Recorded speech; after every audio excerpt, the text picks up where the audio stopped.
Hello and welcome to Investment Insight. Before we begin, make sure to subscribe and hit the like button. Now let's break down what's happening in the markets today in a clear and simple way. Yeah. And today's topic is definitely a big one. It really is. Right now, there's just this massive rumor shaking up the whole tech world. People are saying that, like, 157,000 developers have allegedly just abandoned this major AI platform called Claude. Right. And, when a number that large hits the news cycle regarding a major player like Anthropic, they're the company behind Claude, it immediately signals a fundamental shift in the market. According to recent analysis, though, this isn't just some story about a glitchy AI, right? Or a few unhappy computer programmers. No, not at all. Looking at the data, this is actually a massive warning sign about the hidden costs of artificial intelligence. We're basically witnessing the end of the all-you-can-eat AI subscription buffet. That's a great way to put it.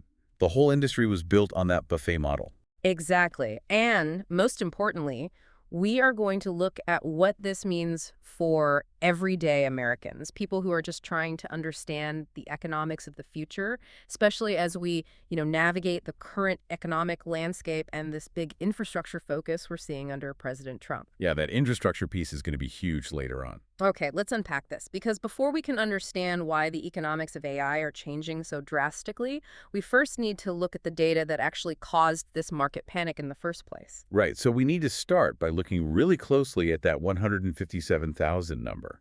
Because, well, the reality of the data as of mid-May 2026 is far more nuanced. It's not just a bunch of canceled accounts, is it? Exactly. You will not find 157,000 canceled Claude subscriptions in any official earnings report. Wow. Okay, Yeah. so where's the number coming from? That figure is actually a reflection of the explosive growth in open-source alternative tools. Specifically, there are these projects named OpenClaw and OpenCode. Oh, I see. So the market took the sudden popularity of these alternative tools and just assumed it meant an equal number of people were actively canceling their paid Claude accounts. That is the core of the misinterpretation right there. Yeah. According to the data, by early March of 2026, OpenClaw alone had hit 247,000 GitHub stars Right. and 47,700 forks. Okay, let's pause there for a second. For our listeners who might not, live in the software development world, what do those terms actually mean? Good question. So stars and forks are essentially ways developers bookmark a project, or in the case of a fork, copy its underlying code to build their own custom version. So it's more like saving a recipe to try later rather than throwing out all your current food. Exactly. It indicates immense active experimentation, not necessarily a mass exodus of paying customers from Anthropic. But wait, looking at the official reports from April, Anthropic did admit to real performance bugs, right? They did, yes. Because we saw verified reports about cache optimization bugs and changes to the system prompts that actively degraded the quality of the coding the AI was producing. Yeah, the coding quality definitely took a hit for a bit. People were genuinely frustrated. I mean, a product they paid for was suddenly failing at basic tasks. What's fascinating here is Anthropic actually published an official post-mortem on April 23rd acknowledging those exact issues. Oh, they actually owned up to it publicly? They did. They detailed the cache bugs and the changes to the default reasoning strength. But they also documented that they had rolled back those changes and fixed the core technical issues by April 20th. So the data shows the performance degradation was temporary. Right. And if the bugs were just a temporary hiccup, they don't explain this massive ongoing panic. The real trigger wasn't about the AI failing to write code. It was about developers hedging their bets. I get it. They were basically taking out an insurance policy. Precisely. Developers realized the absolute danger of being entirely dependent on a single AI model. I mean, when Claude had a bad week, their entire company's workflow just ground to a halt. Yeah, you can't have your whole business freeze just because one app goes down. Exactly. So the data shows developers are keeping their Claude access, but they're simultaneously building out backup workflows. Using alternatives, right? Like OpenAI's Codex or Google's Gemini. Yep. And those open source tools we mentioned, like OpenClaw, they are adopting a multi-model architecture. They sensed a massive shift coming in, how much control they'd have over their tools. And more importantly, how much those tools were going to cost. Oh, absolutely. The cost is the driving factor. Let's unpack how that math is breaking down for these AI companies behind the scenes. Because if the performance bugs were fixed by April 20th, the reason pricing became the central panic is tied directly to this concept called compute arbitrage. Yeah, compute arbitrage is a term we're going to hear a lot more of. Right. We have to look at how artificial intelligence is fundamentally being used today versus just, a year ago. So the original business model for companies like Anthropic or OpenAI, they priced subscriptions at roughly $20 a month for a standard user. Or like $200 a month for a pro user, right? Right. But that math was based entirely on human biological limits. Wait, biological limits? Yeah.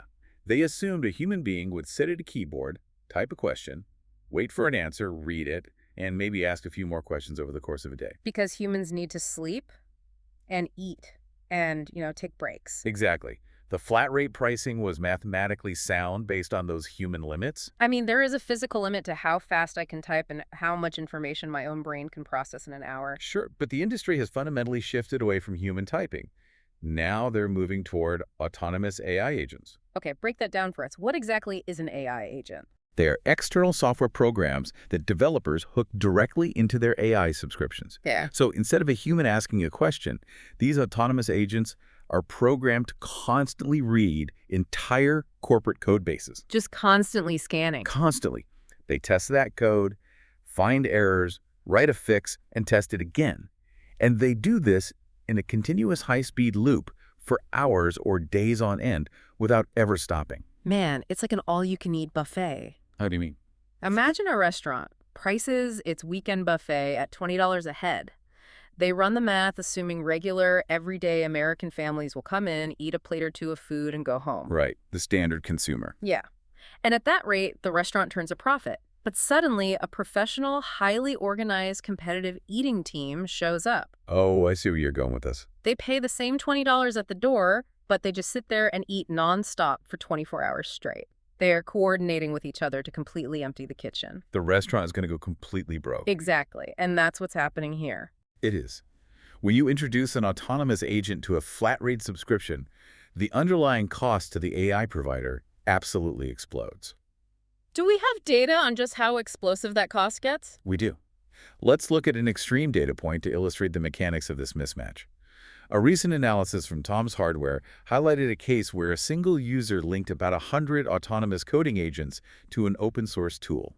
100 agents running at once. Yes, and in 1 month, those automated agents burned through $1.3 million worth of API tokens. Wait, $1.3 million on a single account? On a single user's workflow, yes. Okay, just to clarify for the listener, API tokens are basically the microscopic chunks of words and code the AI uses to process requests, right? That's right, is how they measure the data. So burning through $1.3 million worth means the AI was processing just an astronomical amount of data. We are talking about over 603 billion tokens processed. Oh, wow. And 7.6 million individual system requests, all from one user. That is insane. How does it even get that high? The reason the math gets so large so quickly is because of how agents loop.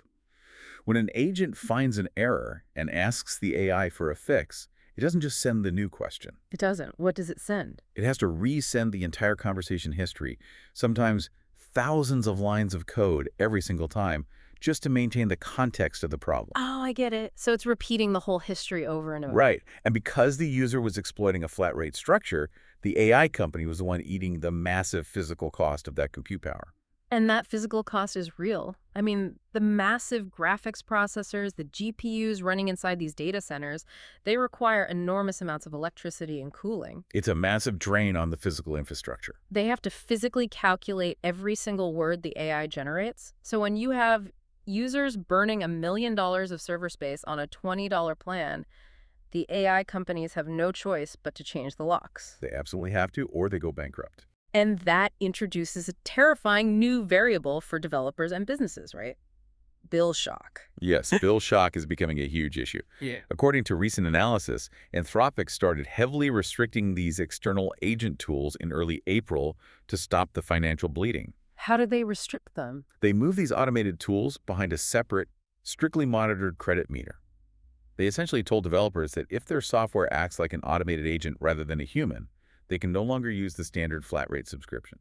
They have to pay per usage. Exactly, which sparked an absolute panic regarding unpredictability. I bet. I mean, on community platforms like Reddit, discussions just erupted. Users claim that just having a specific file string, I think it was the word Hermes.md in their code, triggered the AI's internal sensors. Yeah, the system allegedly flagged them as an external agent just for having that file name, kicking them off the flat rate plan and onto the pay-as-you-go meter. Which led to these massive, unverified rumors that standard $200 monthly subscriptions were suddenly turning into $209,000 bills overnight. Right, the $209,000 rumor. Now, looking at the research, that specific figure hasn't been verified by major news outlets, but the fact that developers believed it so quickly tells you everything about the current market psychology. People are terrified of the unknown costs. Here's where it gets really interesting. Think back to the early 2000s, the era of the flip phone. Oh, the transition period when cell phones first started getting rudimentary web access. I remember that. Exactly. There was always that one button right in the middle of the keypad with a little globe icon on it. The dreaded internet button. Yes. And if you accidentally clicked that internet button, you would just panic and slam the end call button repeatedly. Because you had absolutely no idea if your monthly cell phone bill was going to be $5 or $500. It was a complete mystery. And that total lack of transparency is exactly how developers and corporate finance departments feel right now when using AI. That's a perfect analogy. And honestly, it is worse than just a feeling. For these businesses, it is a massive operational risk. How so? Well, if you are a chief financial officer at a mid-sized company, you can easily budget for an expensive software tool if you know exactly what it costs up front. Right. Even if it's pricey, if it's a fixed cost, you can plan for it. Exactly. What you cannot budget for is a black box. Oh. If an AI company isn't transparent about exactly how it measures usage or what specific actions trigger an exponential extra charge, businesses will stop seeing AI as a miraculous productivity tool. They'll start seeing it as a financial landmine. Unpredictable costs are the absolute enemy of cloud computing adoption, period. So we have developers terrified of unpredictable costs and Anthropic dealing with severe trust issues regarding their billing transparency. Yep, it's a perfect storm. And naturally, the biggest tech giants in America are using this chaos to aggressively swoop in and steal each other's customers. Well, yeah, absolutely. Looking at the data over the last few weeks, the competitive landscape has become incredibly aggressive. What are we seeing out there? Well, OpenAI saw the developer frustration with Anthropic and immediately moved in. By mid-May, they were reportedly offering 2 entirely free months of their Codex tool to corporate clients. 2 free months? That's a huge giveaway. It is. They were explicitly trying to poach users who were looking for an alternative to Claude. But Anthropic fought back, right? Because on May 6th, they announced a massive computing partnership with SpaceX. Right, the SpaceX deal. Yeah. By drastically increasing their physical computing capacity, Anthropic was able to immediately bump up the weekly usage limits for Claude Code by 50%. 50% more usage just from that one partnership. Yeah. That SpaceX partnership is crucial because it highlights the physical constraints of AI. Like we talked about earlier, data centers need immense power, space, and cooling. Especially cooling. Right. By partnering with an aerospace and communications giant, Anthropic was trying to secure the physical infrastructure needed to process more data. Allowing them to give developers a bigger slice of the pie without going bankrupt? Exactly. But then you look at a giant like Microsoft, and they didn't just offer freebies or announce server partnerships. No, they took a completely different route. Recent reports indicate Microsoft actively pulled their internal developers off Claude entirely. Yep, they mandated a switch. They forced them onto their own GitHub Copilot command line interface.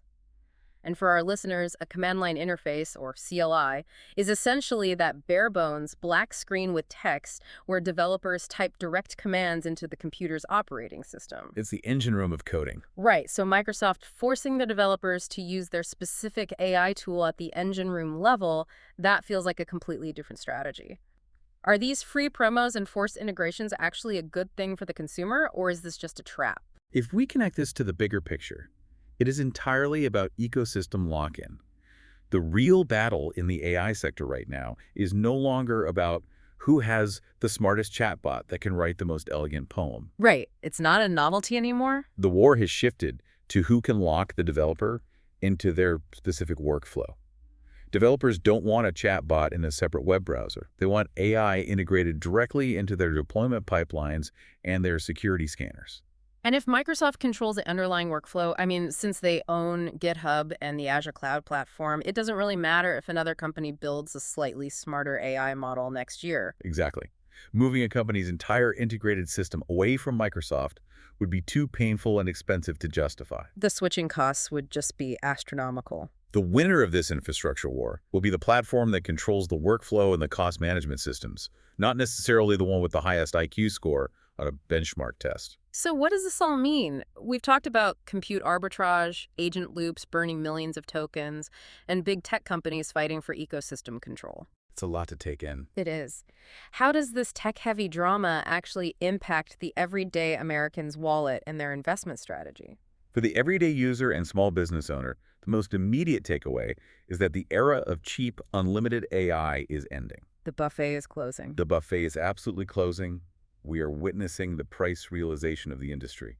Looking forward, you can expect AI pricing to look a lot more like modern tiered cell phone plans. Okay, what does that look like in practice? There will be base limits for regular human usage, premium tiers for faster processing speeds, and strict, transparently metered extra charges for heavy, autonomous agent usage. So, the days of paying a flat $20 and getting the equivalent of a supercomputer working for you around the clock? Those days are over. And from an investment standpoint, if I'm an everyday American looking at my portfolio, especially given the current economic climate where the Trump administration is heavily focused on domestic energy production and infrastructure revitalization, how do I apply this data? That's the perfect context for this. For the beginner investor, the data suggests looking past the flashy user growth metrics of the AI apps themselves. Don't just look at who has the most downloads. Right. Right now, highly subsidized AI is just a customer acquisition cost. Companies are deliberately losing money on compute power just to gain market share. Oh, wow. Investors need to look at gross margins and the actual cost per token. The real winners might not be the flashy apps at all. Instead of trying to guess which AI chatbot will be the most popular next year, it makes more sense to look at the underlying grid. Exactly. That's like the modern electric grid, you know. You don't need to bet your money on which company makes the best toaster or the most popular television. You bet on the company laying the copper wire. Right. You invest in the company building the transformers and generating the electricity that every single appliance needs to plug into in order to function. That is the perfect way to look at it. The safest, most profitable investments might be the infrastructure providers, the data centers, the domestic energy providers powering those data centers. Which ties right back into that national infrastructure focus we're seeing right now. Completely. You also want to look at the companies manufacturing the GPUs and the middleware platforms that help businesses route different AI models and manage these massive compute costs. Because no matter who wins the chatbot war, the infrastructure demand goes up. As the workload of AI agents grows, the physical demand for underlying compute infrastructure is guaranteed to rise, regardless of which specific AI interface wins the consumer popularity contest. On a practical level, for our listeners who use AI at work or to run their small businesses, the everyday defense mechanism here is to avoid vendor lock-in. Yeah, that's crucial advice. Don't tie your entire workflow, all your customer data, and all your standard operating procedures to just one AI company. You need options. Keep your data portable so you can easily swap between different models if one suddenly spikes their prices. But we should also clarify that looking at open source alternatives like OpenClaw isn't a magic free bullet, right? Right. Open source provides incredible freedom because you can look at the code and modify it, but you inherit all of the operational responsibility. So it's free to download, but not free to run. Exactly. You have to rent your own cloud servers to run the model, pay the compute costs yourself, and manage all the security patches and access keys. It is a strict trade-off between having total control versus paying for the convenience of a managed service. That's a lot of work. It's like building your own car from parts. Sure, you didn't pay a dealership markup, but now you have to be your own mechanic every single weekend just to keep it running. That's a great analogy. This has been incredibly eye-opening. We started with a rumor about 157,000 angry developers and ended up peeling back the curtain on the fundamental physical economics of the most important technology of our generation. This raises an important question, though, as we look to the future. Oh, what's that? We've talked a lot today about human developers stepping back and letting autonomous AI agents write code, test software, and run complex workflows, right? And we've seen how AI companies are shifting to charge for these micro interactions. If this trend continues, how long until AI agents are the ones actually negotiating pricing, managing corporate budgets, and buying software from other AI agents? Oh, man. Where does the human consumer even fit into an economy where machines are the primary spenders and consumers of digital resources? An economy where the main customers are algorithms just talking to other algorithms, that is a wild, slightly terrifying, but entirely plausible thought to leave off on. I want to thank you for joining us on this deep dive. We encourage you to keep exploring these economic shifts, looking past the headlines and thinking about the infrastructure of the future. Don't forget to subscribe and hit that like button.